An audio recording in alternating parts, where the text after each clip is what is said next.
थे। अस्सलाम वालेकुम, मेरा नाम अरशान है। मैं बेसिकली प्रोजेक्ट मैनेजमेंट से बिलोंग करता हूँ। मेरा background industrial and manufacturing engineering है। मैंने एनईडी यूनिवर्सिटी से बैचलर्स किया है 2004 में। उसके बाद कुछ टाइम मैंने सीमेंस में काम किया है पाकिस्तान में। उसके बाद मैं सिंगापुर मूव हो गया 2000। मैंने master of science by course work किया वहाँ पे नैनयांग टेक्नोलॉजिकल यूनिवर्सिटी से मैकेनिकल इंजीनियरिंग में। सो उसके बाद I started working for a local EPC company. इसका नाम है रोटरी ग्रुप ऑफ कंपनीज। तो वहाँ पे मेरे फर्स्ट जॉब जो थी वो was a field project engineer. मतलब I was doing construction management और I was leading a team of engineers and supervisors. So कुछ टाइम, 1 साल 1.5 साल काम करने के बाद then I move on to a local setup again, जो कि एचवैक और प्रोसेस प्लांट्स में इन्वॉल्व थी प्रोजेक्ट्स के लिए। सो ये बेसिकली ईपीसीसी प्रोजेक्ट्स थे, engineering procurement construction and commissioning के।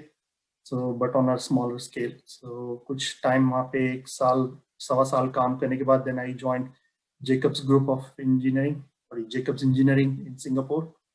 तो वहाँ पे मैंने ऑलमोस्ट 7 साल काम किया। So I worked on one of the most challenging projects executed by that office in Singapore. So then उसके बाद जो है I moved to Brisbane in 2018 और यहाँ पे आके I was lucky enough to get a chance to work with Jacobs Engineering again. So उस time they were in between transition from moving from Jacobs to Worley.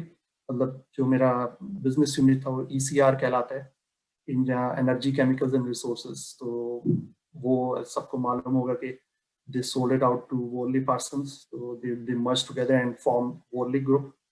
So I worked there for about 1.5 years and उसके बाद जो है मुझे एक chance मिला जहाँ पे मैं करंटली काम कर रहा हूँ, that is with Newcrest Mining Limited. So उनके साथ मैं I'm working in reliability and engineering services.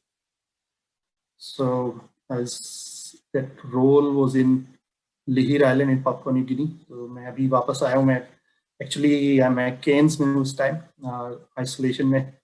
So it's for that 14 days mandatory quarantine. So ये है मेरा background, mostly it's in engineering project management.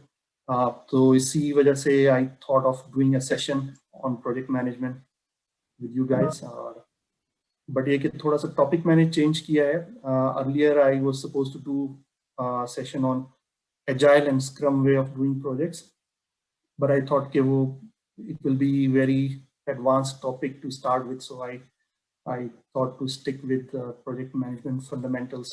So the presentation I will touch base with you guys about what project is, or what is its hierarchy, what is its background, how it is done, what are the different phases and processes which we do in project management. So it's a industry neutral presentation क्योंकि मुझे idea है कि we all belong to different industries. So of course mechanical है, electrical, instrumentation है, then civil engineers हैं यहाँ पे, IT के professionals हैं. So I've tried to keep it industry neutral. Okay, so do you have any questions up till now? कोई question, कोई जहन में कोई बात हो? Okay, so there's a brief agenda. We will go through history of project management, इसके क्या career paths हैं, what is its overview, who govern these project management bodies, what is the hierarchy. Then we'll move on to fundamentals, how the process groups are managed, what are the knowledge areas, and what are the project management processes. Just we will touch a little bit on project delivery methods in real industry environment, and then some suggestive readings. Okay, so project management history. Yeah. So actually it's a bit new technology, or you can say a new discipline, because it started to gather traction as a separate discipline by mid of 20th century, 1950s or 60s. There's a boom about it. Means people started to talk about project management is a separate aspect of doing projects or managing projects, and it should be taken as such. So before that, it was part of the projects led by engineers. So before that, before project management was categorized as separate discipline, most of the projects were done as ad hoc assignments or something, and there were two basically main methods that were used for project management called, which are critical path method, CPM, and project evaluation and review techniques method. So if you want to learn more about it, you can always search on internet, or maybe you can read the suggestive readings at the end of this presentation. So Henry Gann and Henry Fayol, these are the two persons who are mechanical engineer by profession in mining, and they are considered as the pioneers of modern project management as a separate discipline. So they too came about with 5 fundamental management functions that to date still is considered as the basis of knowledge, body of knowledge, which is associated with project and program management. Okay, just touching base on career paths. Most of you will be interested to know that if you step into this field, what you are stepping into. So this career path is a typical one which I've seen across many organizations which I have worked for. So it may or may not be exactly like this for your company. So most basic is project engineer, so which requires a basic engineering degree or a 4 years degree to hold this position in most of the companies, but it varies from company to company or industry. So then it's a senior project engineer, project engineering manager. This position is mostly found in big organization or multinationals, may or may not be in local setups. Then it goes to project manager, senior project manager. Then depending on the organization structure, these last 3 steps or last 3 roles may or may not be available, but in some way, one of these roles exist in companies, project director, senior project director and director of projects, or head of department.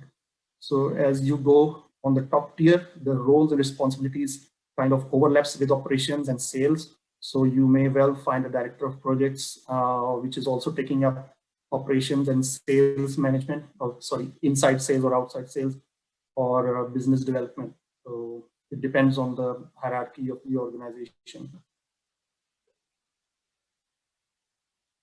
Okay, any questions so far? All right.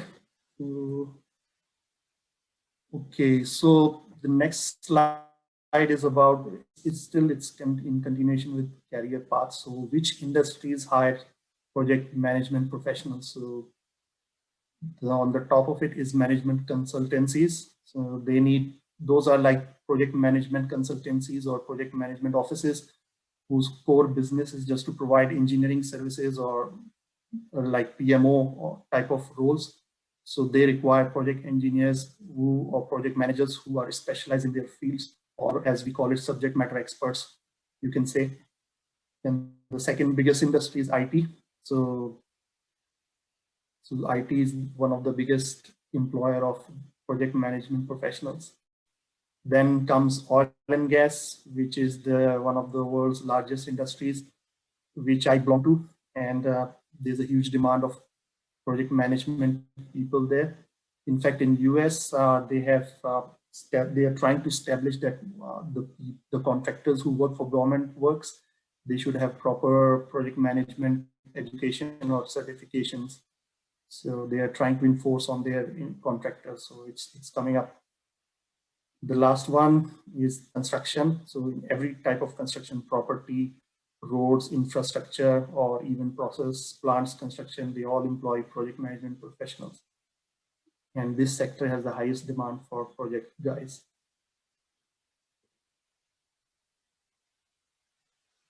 Okay, so we'll move to the basic question. What is a project? According to Project Management Institute, a project is a temporary endeavor taken to achieve a specific objective or outcome. So means project has a certain start and end. So it cannot go on for always or without an end. So it has to end. So it has a certain start and end. And it is undertaken to achieve a certain goal or certain outcome that you are looking for. For example, if you're running a production plant, maybe you undertake a project to improve the efficiency of the production or the output. So you may install new equipment, you increase manpower, whatever you do. So this forms a type of project because it's temporary and you have a certain outcome in mind when you undertake it. So project objectives may produce a unique product, a unique service, or a unique result. A unique product, maybe you are building up a road or a process plant or refinery. So that's a end product which is your project objective. A unique service, maybe you are mostly in government sector. If you are trying to form a new type of service, okay, so that's a unique service you are trying to do. A unique result, as I mentioned, like you're trying to improve the efficiency of your organization or plant or your company. So that's a unique result, or a combination of all of these. So there may be some repetitive elements, like you have to plan every day, you have to do progress measurement every day. So there may be repetitive elements, but they will not affect the fundamental characteristics of a project, which is the objective or outcome. So that's basically what the project is about. Okay, the next question which comes into mind is that who governs the project management industry in the world? So there are many organizations you will find which are country specific or region specific, but there are globally 3 organizations who run or who governs the body of knowledge of project management. The biggest of them is Project Management Institute. So I've given a hyperlink so you can go and check it out about it. Excellus, which is another second biggest governing body. And the third one is International Project Management Institute. So in Australia, project management is governed by Australian Institute of Project Management, AIPM. So you can take a look on their website at what it is about. Okay, so what is PMI?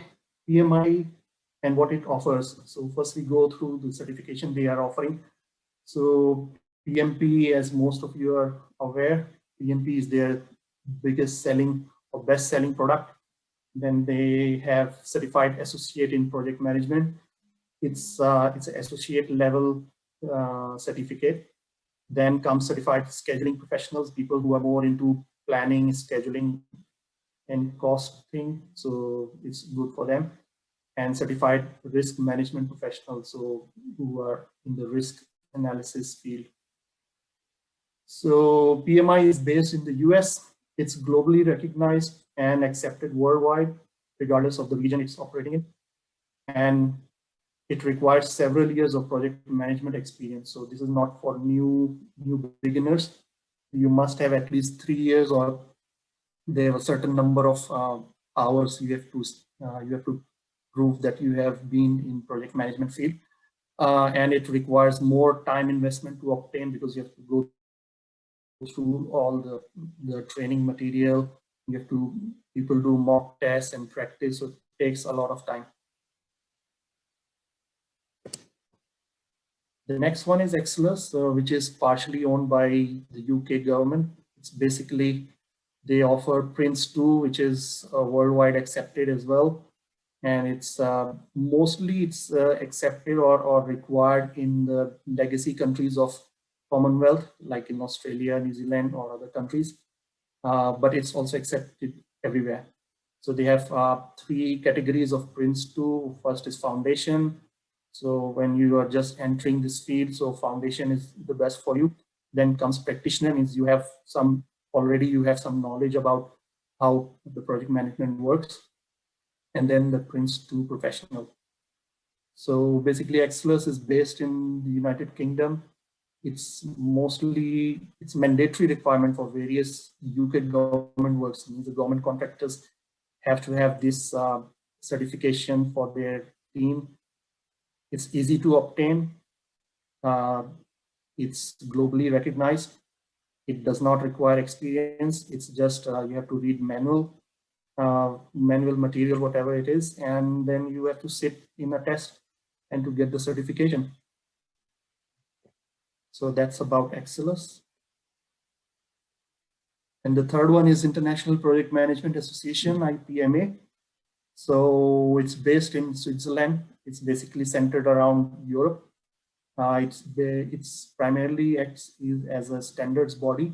So means they regulate the standards of project management across Europe. So that's why it's prominent in continental Europe. And there is an assessment-based certification method they use, which I have given this hyperlink. You can go and see what are the steps involved in order to get your certification.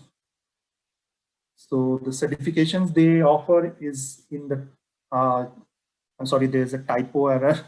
It's level A, B, C, and D, depending on the nature of experience you have. So you can be assessed either IPMA A, B, C, or D. So you can take a look at their website, how each of them works. Okay, so now we'll go through the hierarchy, because means it's how the projects are structured in a company or in the industry. That the bottom tier, you can see the projects, then there's a program, and then there's terminology called portfolio. So how do they stack up? So projects are temporary endeavors and individual projects. So but they are all unique in their characteristics. So, but when you put certain number of projects in a group, which are all aimed towards the same goal or towards the same benefits you're trying to achieve, it becomes program management. So a very good example of program management is like nowadays engineering consultancies, they form alliances with their clients. Means it's like long-term alliance or master service agreements. So it means they means they work hand in hand with the clients, and they do all the projects of that client. So all the projects are targeted towards only one goal, to improve the operations of the company. So they form like a program management. And a group of projects and programs and subsidiary portfolios and targeted towards operations, they form a portfolio management. So it's the top hierarchy of the project management. Okay, I'll move to the next slide. Okay, so it's about project management fundamentals. So if you see on the right side, you'll see a talent triangle, which is established by PMI. They advocate on this triangle heavily, that there are three aspects which are integral for a successful project management. First one is technical knowledge. Means you should have knowledge, skills, and behaviors related to your specific domain of the project.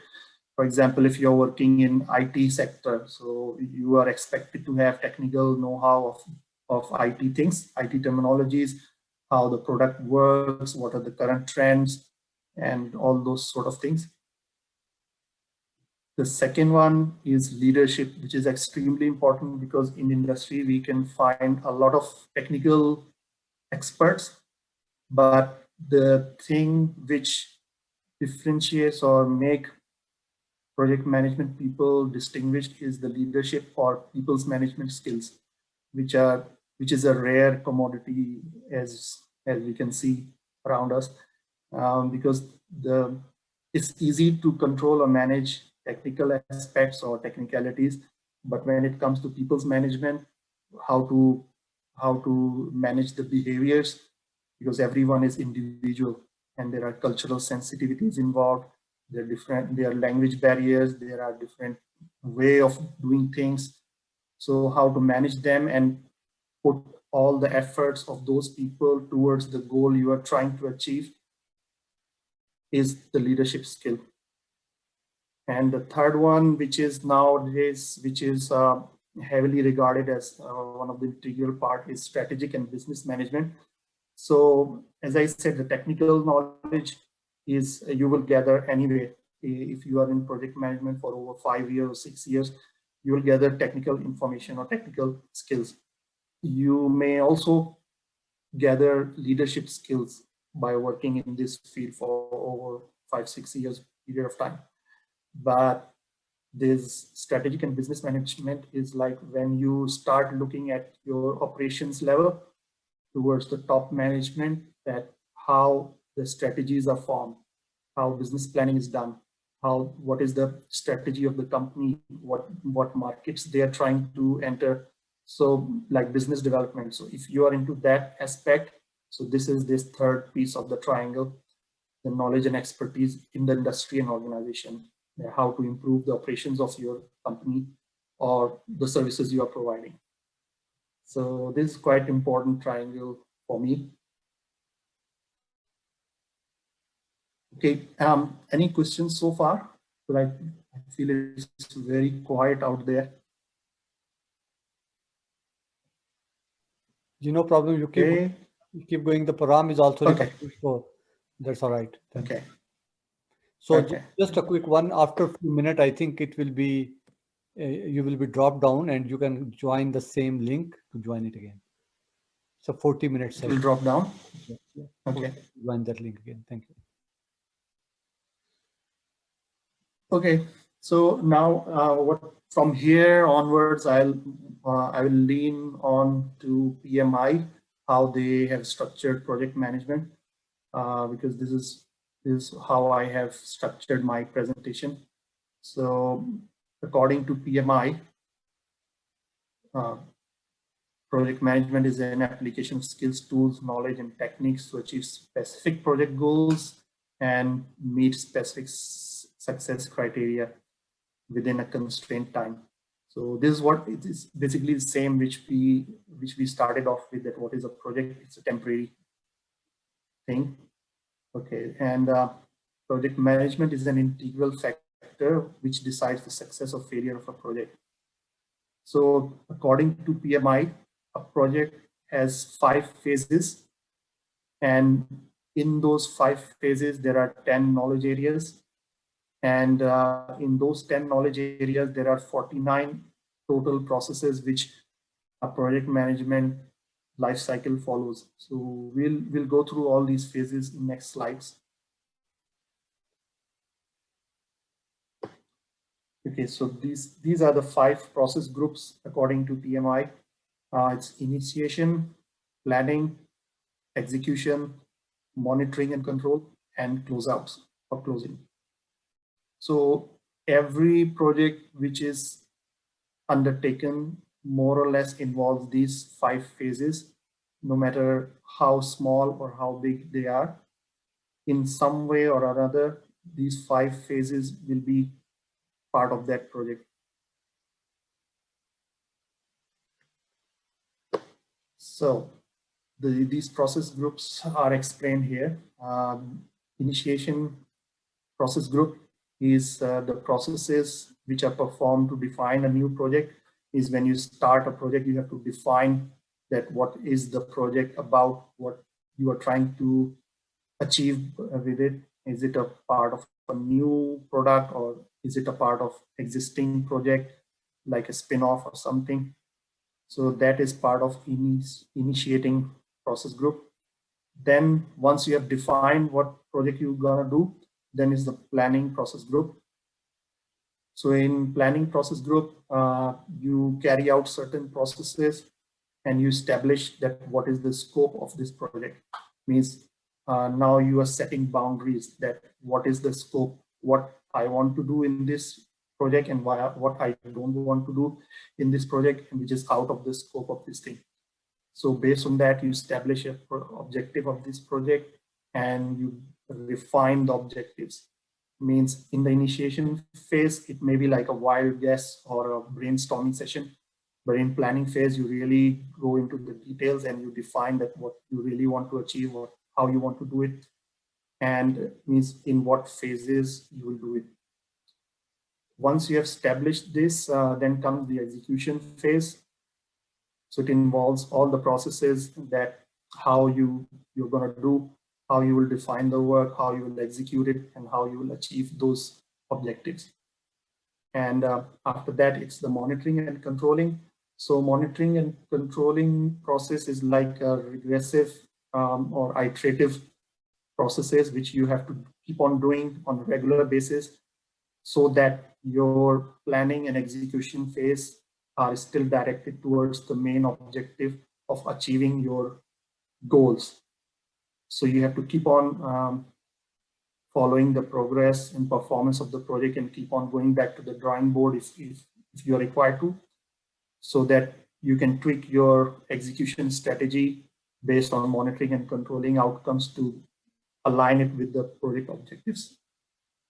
And the last one is closing process group. So like in the industrial environment, how you hand over the project to your client or to the principal. Maybe it is in the form of mechanical completion, electrical completion, or maybe the output, the product output is there, and how you will close it. So this forms the closing process group. So we'll move on to next slide. Okay, this is the 10 knowledge areas according to Project Management Institute, which is a lengthy 10 processes. First one is integration management, scope management, schedule management, cost management, quality management, resource management, communications management, risk management, procurement management, and stakeholders management. So these all management knowledge areas forms those 5 phases of a project. So how they are distributed, there are charts available, or photos available. You can take a look at how which phase or which knowledge areas comes in which phase. So in next slide, I will just touch base, just touch on short details. So project integration management is like your output of this phase is project charter, you have project management plan, you have project knowledge, and you have change controls. In the scope management area, you have scope plan, requirement analysis, definition of scope, and then you have WBS, work breakdown structures, validation, and control of scope. Project schedule management involves schedule management plans, activities list, milestones, project schedules, your basis of estimate, schedule forecasts, and progress measurement. Okay, then in cost management, it involves cost management plans, cost estimate, baselines, GMR reports, cost controls. GMR is gross margin reports, which is normally done by cost engineers and presented to the top management. So, and the quality management, you have quality management plans, quality matrices, or against what parameters you're going to gauge your performance, test and evaluation document management system. So they are all part of project quality management. The next one is resource management. It's like similar to team charter, means who's the part of this team or this project. You have organization structures, resource loading plans, means when and who will come into the project, when they will be demobbed, and other sort of details. Breakdown structure, work performance information, etc. Then comes communication management. So those also involve organization chart, communication hierarchy, and project updates.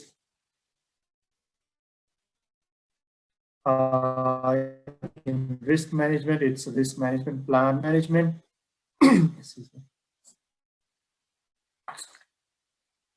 For procurement management, it involves procurement management plan, procurement strategy, vendors or supplier selection criteria, the bid documents, make or buy decisions, approve vendors suppliers list, and variation order management. And the last one is stakeholders management, which involves stakeholder register, stakeholder engagement plans, and data analysis sort of thing. Like you say, you do some surveys with the clients normally so that you can implement improvement plans in your overall strategies. So that are part of stakeholders management.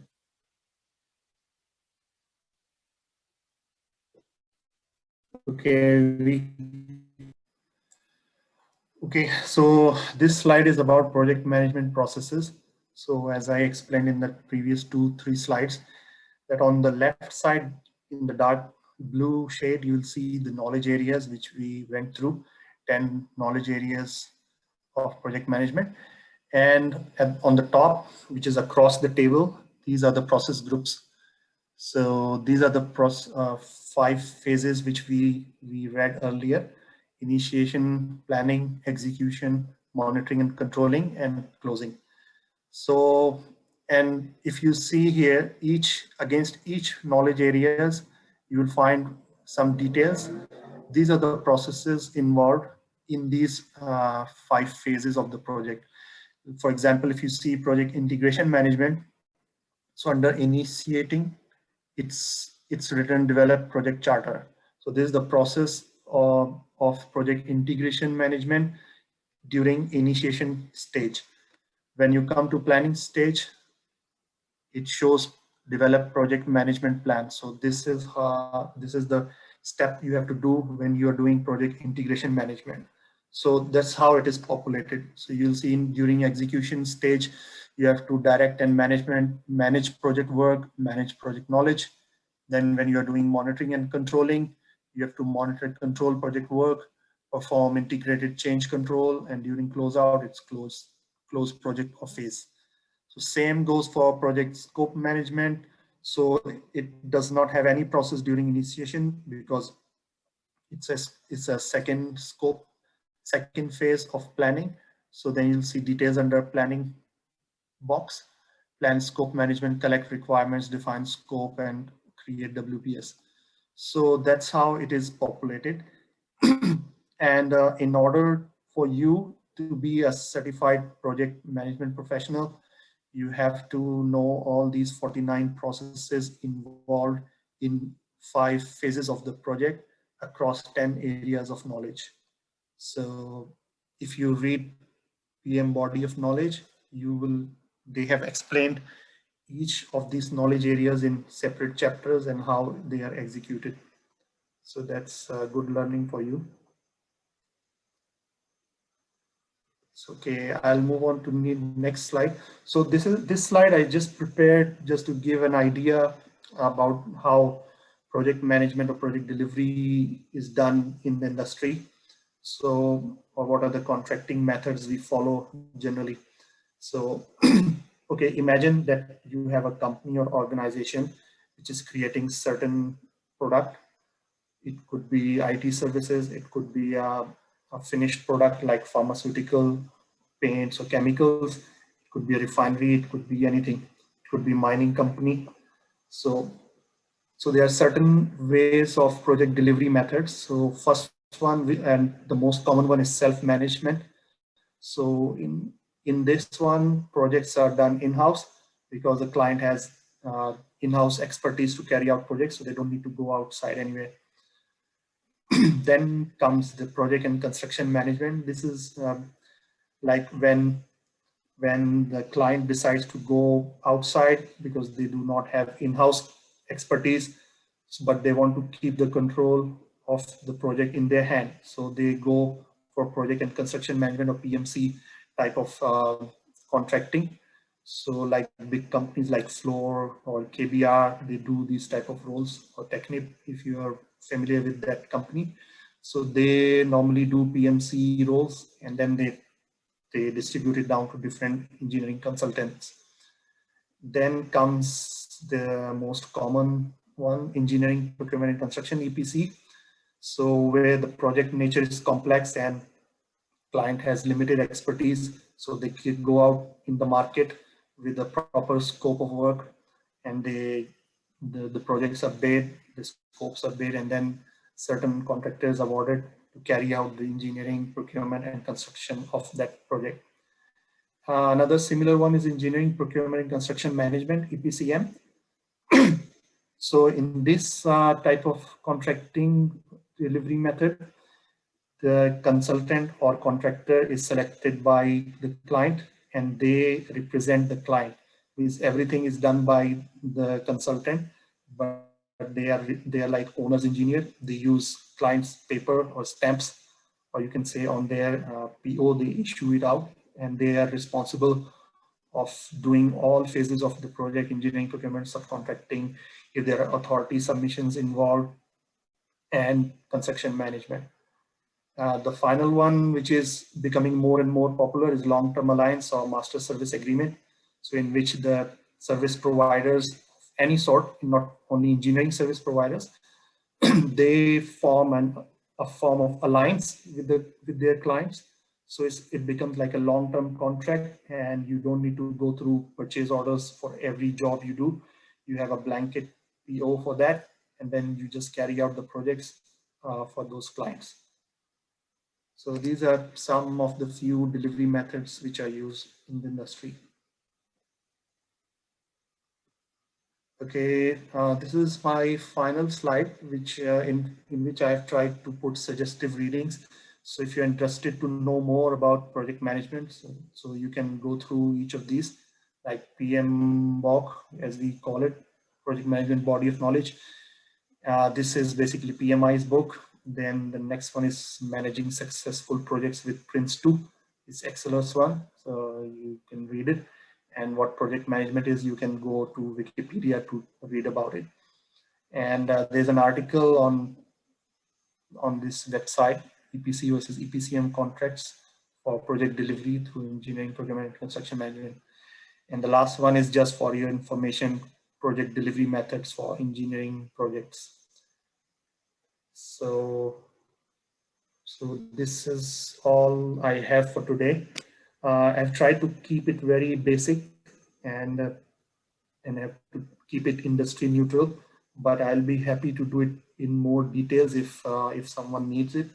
I can do on how actually in industry or in an organization these project management projects are executed, how they are detailed out, how they are bid, how the procurement is done, and who else is involved in this. So I can do it in detail. So if people are interested, I can do that. So that's about it.